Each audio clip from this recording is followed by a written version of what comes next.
आप सभी प्यारे प्यारे छात्रों का मैं संजीव कुमार अपनी पाठशाला में स्वागत करता हूं।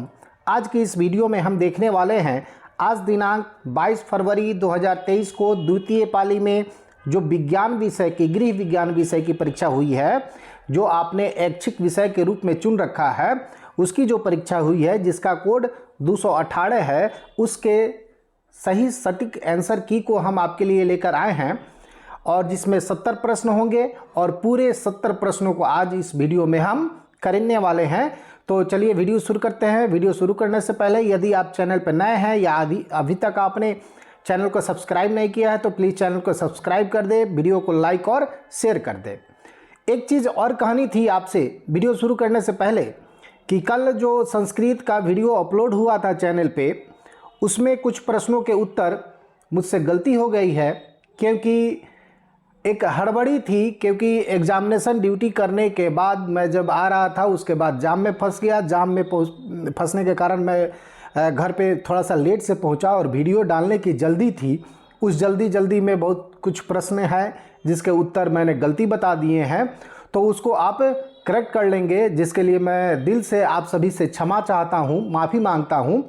तो चलिए, आज होम साइंस की परीक्षा हुई है द्वितीय पाली में, उसके 70 प्रश्नों के आंसर की को आज हम लोग समझ लेते हैं। प्रश्नों को समझ लेते हैं, उसके उत्तर को भी समझ लेते हैं और कितना आपने करेक्ट किया है उसका कमेंट सेक्शन में आप कमेंट करिए और वीडियो को लाइक और शेयर कर दीजिए। चलिए शुरू करते हैं। चलिए, पहला प्रश्न है श्वसन तंत्र का पहला भाग कौन सा है। तो देखिए, श्वसन तंत्र का जो पहला भाग है वो नासा गुहा है, यानी श्वसन हमारे मुंह और नाक से शुरू होता है। जैसे पाचन जो मुंह से शुरू होता है, वैसे श्वसन तंत्र की क्रिया जो होती है हमारे नाक से ही शुरू हो जाती है। तो नासा गुहा जो है ना, वो पहला भाग है। ठीक है, नासा गुहा के बाद श्वसन नली होगा, ठीक ना। तो इसका करेक्ट आंसर आपको बाबू हो जाएगा सी। यदि आपने सी किया है तो आप बिल्कुल सही हैं। आगे बढ़ेंगे। अगला प्रश्न है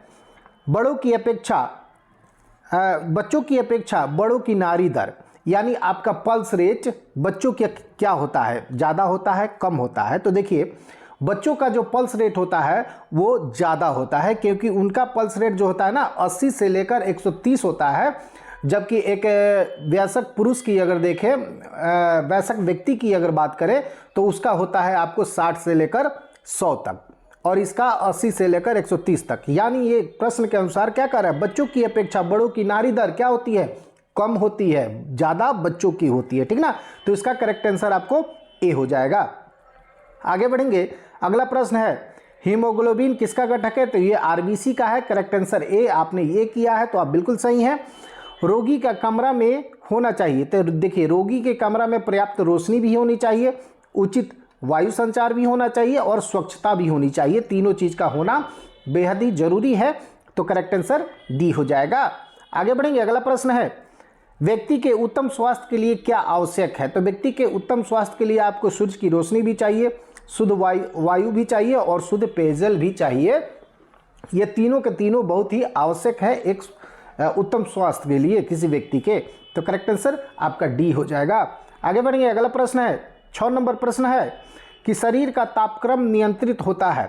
तो देखिए, शरीर का तापक्रम नियंत्रित होता है जल द्वारा, भोजन द्वारा, चीनी द्वारा नहीं, पसीना द्वारा। जो हमारे शरीर से पसीना निकलता है वो पसीना क्या करता है, हमारे शरीर के टेम्परेचर को कंट्रोल करता है, नियंत्रित करता है। तो करेक्ट आंसर इसका बी हो जाएगा। आगे बढ़ेंगे। हीमोग्लोबिन की कमी से कौन सी बीमारी होती है। तो देखिए, खून की कमी से एनीमिया बीमारी होती है। तो इसका करेक्ट आंसर ए हो जाएगा। आगे बढ़ेंगे। अगला प्रश्न है मनुष्य में सबसे आम संक्रामक रोग क्या है। तो मनुष्य में सबसे आम संक्रामक रोग आपको इन्फ्लुएंजा है। तो करेक्ट आंसर ए हो जाएगा। यहाँ पे आम पूछ रहा है कॉमन इन्फेक्शन, तो कॉमन इन्फेक्शन आपको सर्दी हो जाएगा। करेक्ट आंसर बी होगा इसका। इन्फ्लुएंजा नहीं होगा, आपको सामान्य सर्दी। आगे बढ़ेंगे। अगला प्रश्न है प्राथमिक दांतों को जाना जाता है। तो प्राथमिक दांतों को हम दूध के दांत के नाम से जानते हैं। तो करेक्ट आंसर इसका बी हो जाएगा। अगला प्रश्न है प्राथमिक चिकित्सा का उद्देश्य है। तो प्राथमिक चिकित्सा का उद्देश्य आपको जान बचाना भी है, तुरंत सहायता भी होनी चाहिए और अस्थायी चिकित्सा सहायता। यानी इसका आंसर सबसे सटीक होगा आपको डी, सभी हो जाएंगे। तो करेक्ट आंसर डी होगा। आगे बढ़ेंगे, अगला प्रश्न कहता है रसोई घर में रिसाव पर क्या नहीं करना चाहिए। तो देखिए गैस का नॉब बंद कर देना चाहिए, ये तो करना चाहिए। दरवाज़ा खोल देना चाहिए, ये भी काम करना चाहिए। और खिड़की खोल देनी चाहिए, ये भी काम करना चाहिए। मोमबत्ती जला लेनी चाहिए, ये काम आपको नहीं करना है जब गैस का रिसाव हो। तो करेक्ट आंसर डी हो जाएगा। आगे बढ़ेंगे, अगला प्रश्न कहता है पीतल के बर्तनों की सफाई की जाती है। तो देखिए पीतल के बर्तनों की सफाई आप नींबू और राख से कर सकते हैं। देखिए बालू से भी बहुत ज़्यादा लोग रगड़ते हैं, दही अगर खट्टा है खट्टे चीज़ों से साफ़ करते हैं तो दही से भी हो सकता है, लेकिन इसमें सभी सटीक आंसर आप अगर खोजना चाहेंगे तो नींबू और राख ही होगा। तो करेक्ट आंसर बी होगा इसका। आगे बढ़ेंगे, अगला प्रश्न है कि निम्न में से कौन खाद्य संरक्षण में मदद नहीं करता। तो देखिए नमक करता है, चीनी करता है, अम्ल करता है, लेकिन जल खाद्य संरक्षण में मदद नहीं करता है। कहने का मतलब नमी वाले चीज़ों को ज़्यादा देर तक अगर रखते हैं तो क्या हो जाएगा, वो खराब हो जाएगा। ठीक ना, जैसे नमक, जो अचार हम लोग लगा के नमकीन बना कर रखते हैं तो बहुत सालों साल रहता है। ठीक ना, चीनी भी संरक्षण का काम करता है, अम्ल भी करता है, लेकिन ये जल नहीं करता। करेक्ट आंसर इसका सी हो जाएगा। आगे बढ़ेंगे, वसा प्रदान करता है। तो वसा ऊर्जा प्रदान करता है। करेक्ट आंसर ए हो जाएगा। निम्न में से कौन बचत का लाभ है। तो बचत का लाभ क्या होगा, आपात स्थिति में मदद करता है। जो बचत करेंगे आप, बेहतर भविष्य होगा आपका, और आय व्यय के बीच संतुलन बनाए रखता है। तो करेक्ट आंसर इसका डी होगा। आगे बढ़ेंगे,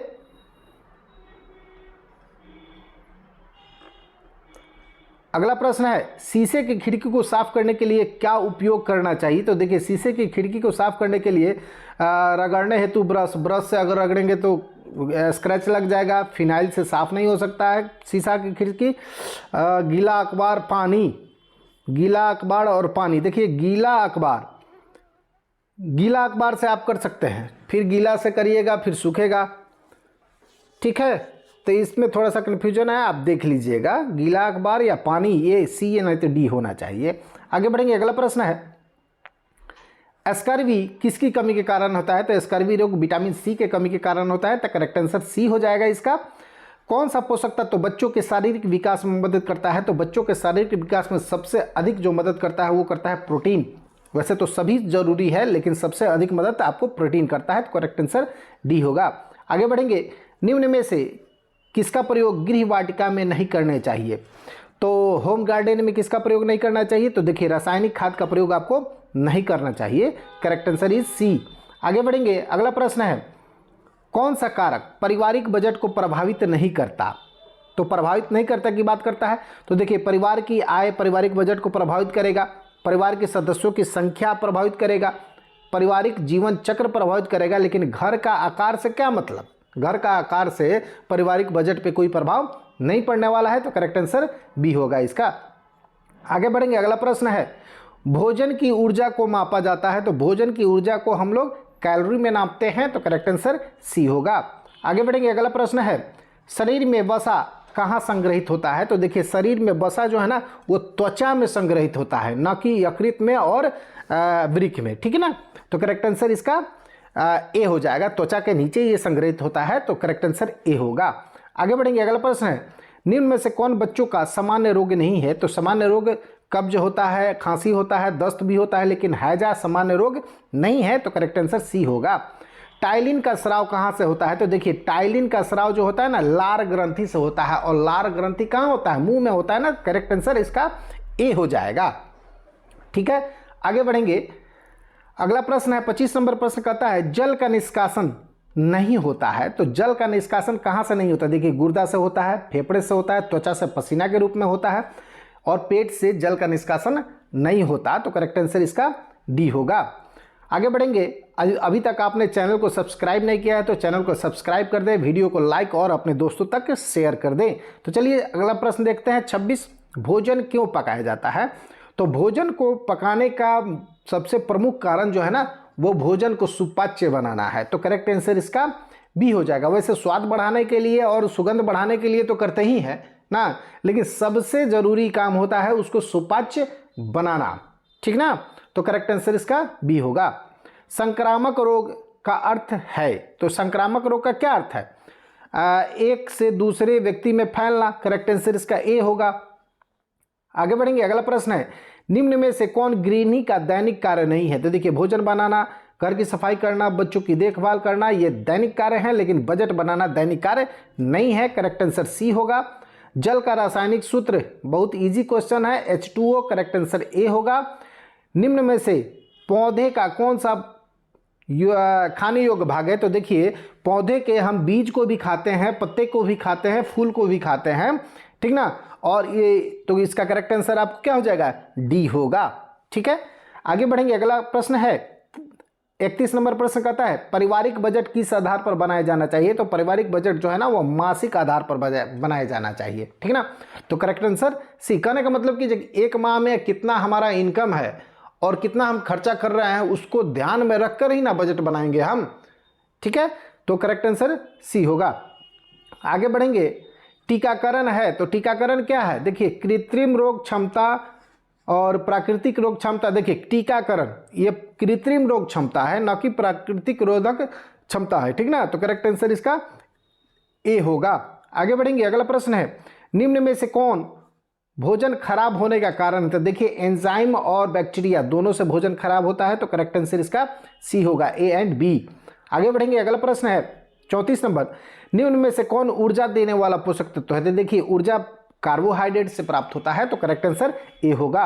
आगे बढ़ेंगे, रसोई के कचरे के लिए किस रंग का कूड़ेदान का उपयोग किया जाता है? तो ग्रीन कलर का। तो करेक्ट आंसर डी होगा, हरा कलर का।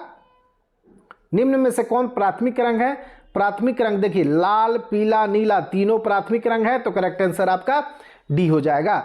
आगे बढ़ेंगे, अगला प्रश्न है निम्न में से कौन शिशुओं का कृत्रिम आहार है? तो देखिए माँ का दूध जो है ना वही एक प्राकृतिक आधार है, बाकी जितने भी चीज दिए जाते हैं बच्चों को अलग से वो सारे के सारे कृत्रिम आहार हो जाएंगे।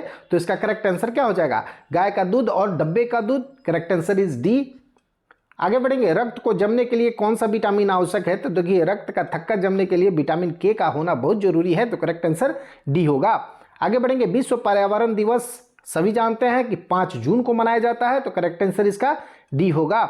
आगे बढ़ेंगे, बच्चों के कमरे में क्या आवश्यक नहीं है? तो देखिए बच्चों के कमरे में उचित प्रकाश की व्यवस्था तो होनी ही चाहिए, दीवार पर आकर्षक फोटो भी होने चाहिए, खिलौने भी होने चाहिए, लेकिन बड़े फर्नीचर की वहां आवश्यकता नहीं है। तो करेक्ट आंसर इसका सी होगा। आगे बढ़ेंगे, अगला प्रश्न है प्रदूषण को कम करने के लिए किस प्रकार का ईंधन उपयोग किया जाता है? तो प्रदूषण को कम करना है तो देखिए लकड़ी जलाएंगे तो प्रदूषण होगा, कोयला भी जलाएंगे तो प्रदूषण होगा, गैस जलाएंगे तो प्रदूषण नहीं होगा। तो करेक्ट आंसर इसका सी हो जाएगा। आगे बढ़ेंगे, अगला प्रश्न है वैक्यूम क्लीनर का उपयोग किसकी सफाई के लिए नहीं किया जाता है? नहीं किया जाता है, ठीक ना। तो कालीन के सफाई के लिए वैक्यूम क्लीनर का उपयोग करते हैं, जमीन, मकड़ा का जाला, बर्तन की सफाई के लिए वैक्यूम क्लीनर का थोड़े प्रयोग करते हैं। तो करेक्ट आंसर इसका सी हो जाएगा। पता चलेगा पूरा बर्तन सक करके अंदर लेकर चला गया, सब बर्तन उतर पचका दिया। तो आप लोग कम से कम वैक्यूम क्लीनर से बर्तन तो साफ नहीं करिएगा। चलिए आगे बढ़ते हैं। निम्न में से कौन आंतरिक प्रदूषण का कारण है? तो आंतरिक प्रदूषण का कारण आपको अपर्याप्त वातायन व्यवस्था, वातायन समझ रहे हैं ना, वेंटिलेशन जो घर में होता है, ठीक ना। तो धूम्रपान, लकड़ी के चूल्हे, ये सभी से होता है। तो करेक्ट आंसर इसका डी हो जाएगा बाबू। आगे बढ़ेंगे, अगला प्रश्न कहता है जल का शुद्धतम रूप कौन सा है? तो वर्षा का जल जो होता है ना वो सबसे शुद्धतम रूप होता है। तो करेक्ट आंसर आपको सी होगा। निम्न में से कौन जल का स्रोत है? तो देखिए भूजल, सतही जल, वर्षा जल, ये सभी जो है ना जल के स्रोत हैं। तो करेक्ट आंसर डी हो जाएगा। आगे बढ़ेंगे, यदि आपने अभी तक चैनल को सब्सक्राइब नहीं किया है तो चैनल को सब्सक्राइब कर दे, वीडियो को लाइक कर दे। गृह सज्जा का आवश्यक तत्व, तो गृह सज्जा का आवश्यक तत्व क्या है? तो उपयोगिता से कोई मतलब है नहीं गृह सज्जा में, ठीक ना। अभिव्यक्ति से भी, ये इसका आवश्यक तत्व क्या हो जाएगा? सुंदरता। गृह सज्जा सुंदर दिखना चाहिए। तो करेक्ट आंसर आपको बी हो जाएगा। कौन 47 नंबर प्रश्न कहता है निम्न में से कौन मक्खियों से फैलता है? तो देखिए हैजा जो है ना वो मक्खियों से फैलने वाले रोग हैं। तो करेक्ट आंसर इसका सी होगा। ज्यादातर हैजा मक्खियों से फैलता है। करेक्ट आंसर इसका सी होगा, ठीक ना। मलेरिया तो मच्छर से, पोलियो तपेदिक, ठीक ना।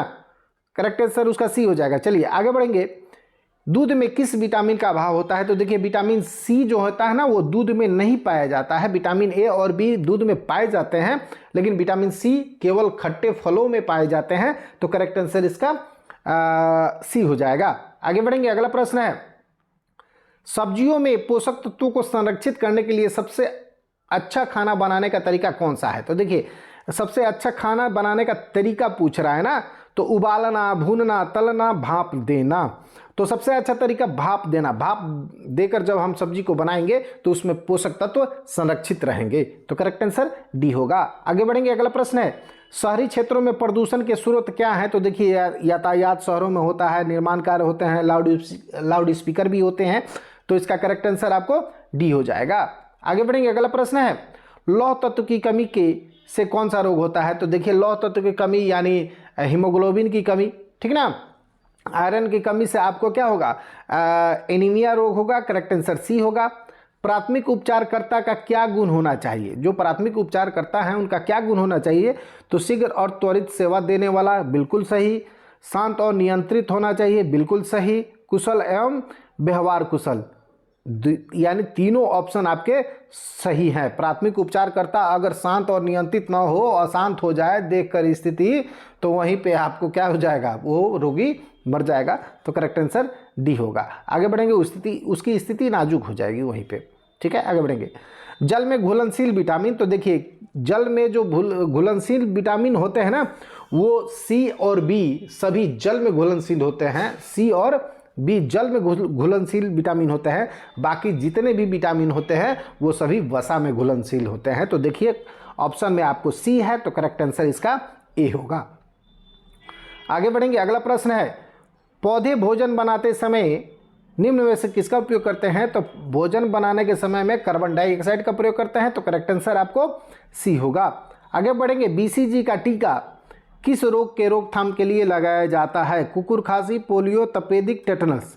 बीसीजी, देखिए बीसीजी का टीका जो टीबी रोग होता है, टीबी रोग के लिए लगाया जाता है, लेकिन ऑप्शन में है नहीं, तो इसको आप लोग देख लेंगे, ठीक ना। वैसे बीसीजी का टीका टीबी रोग के लिए, टीबी रोग के रोकथाम के लिए लगाया जाता है। तो करेक्ट आंसर इसका ऑप्शन में है नहीं, तो मैं क्या बताऊं। चलिए आगे देखिए, अगला प्रश्न है कि अंडे में किस पोषक तत्व की कमी होती है? तो देखिए अंडा में वसा होता है, प्रोटीन होता है, विटामिन होता है, लेकिन कार्बोज नहीं होता। करेक्ट आंसर आपको बी होगा। अगला प्रश्न है, निम्न में से कौन श्वसन तंत्र का कार्य है? तो श्वसन तंत्र का कार्य क्या है? श्वास लेना देना, ठीक ना, ठीक है। करेक्ट आंसर बी होगा। आगे बढ़ेंगे, फुसफुस धमनियों द्वारा किस रक्त को ले जाया जाता है? तो देखिए जितने भी फुसफुस धमनियाँ होती है वो सभी शुद्ध रक्त ले जाती हैं, लेकिन फुसफुस धमनी जो है ना अपवाद है, वो अशुद्ध रक्त का वहन करती है। तो करेक्ट आंसर आपको बी होगा इसका।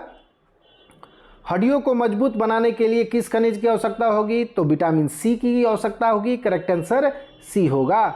आगे बढ़ेंगे, 60 नंबर प्रश्न कहता है, निम्न में से कौन पाचन तंत्र की गड़बड़ी नहीं है? तो पाचन तंत्र की गड़बड़ी नहीं कहने का मतलब क्या? अपच पाचन तंत्र की गड़बड़ी है। भूख न लगना, ये भी पाचन तंत्र की गड़बड़ी है। हृदय का जलना और रक्त की हानि। देखिए अब इसमें भी सोचा जाए तो हृदय का जलना यानी जब एसिडिटी आपको हो जाएगा तो हृदय जलेगा ही, और रक्त की हानि जब आपको एसिडिटी हो जाएगा, खाने की इच्छा नहीं होगी, तो बाद में रक्त की हानि होगी। लेकिन इसमें आप पर्याप्त अभी तत्काल सोच सकते हैं कि सबसे सटीक आंसर हमको लग रहा है कि बी होना चाहिए इसका। तो करेक्ट आंसर इसका बी होना चाहिए, ठीक ना। आगे बढ़ेंगे, अगला प्रश्न है, गृह वाटिका में मिट्टी खोदने के लिए किसका उपयोग किया जाता है? तो आपको फावड़ा यानी कुदाल का प्रयोग किया जाता है। तो करेक्ट आंसर ए हो जाएगा। निम्नलिखित में से कौन घरेलू गतिविधि नहीं है? तो देखिए खाना बनाना घरेलू गतिविधि है, घर की सफाई, कपड़ा धोना, बाजार जाना। ये देखिए बाजार जाना घरेलू गतिविधि नहीं है। तो करेक्ट आंसर डी होगा इसका। आगे बढ़ेंगे, आय और व्यय का संतुलन बनाए रखने के लिए क्या आवश्यक है? तो जब तक आप बजट नहीं बनाइएगा तब तक कैसे पता चलेगा कि आय आपका कितना है और व्यय कितना हो रहा है?